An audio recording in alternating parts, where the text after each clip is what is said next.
Hello guys, how to fix Windows Update error code 0x80073701 in Windows 11 and Windows 10. If you are also facing such issue, here are the solutions. And the first workaround is troubleshoot the Windows Update. Right click on start button, choose settings, and under system settings, click on troubleshoot, click on other troubleshooters, and here scroll down and you will find the option Windows Update troubleshoot. Run this troubleshooters.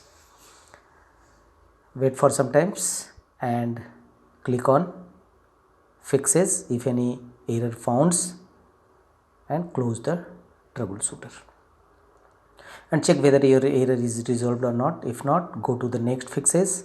Remove the contents from software distribution.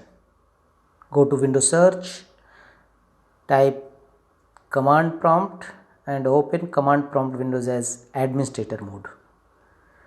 Here in command prompt windows, execute this command, some Windows update processes. Simply copy this from my video description and paste in one by one followed by enter key. Net stop msiserver, and all these Windows processes will stop. First we will stop.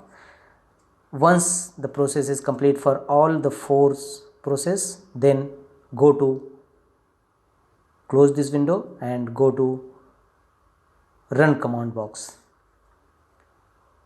Open run command box and here execute the command. See Windows software distributions as displayed on the screen.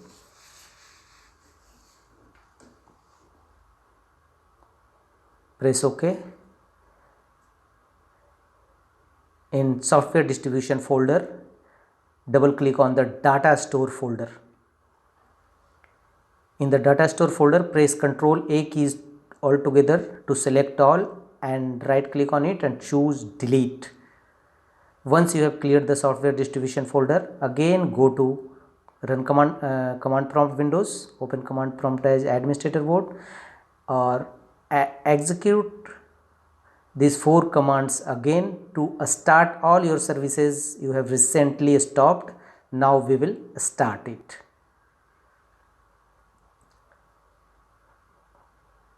Execute all these four commands one by one followed by enter key.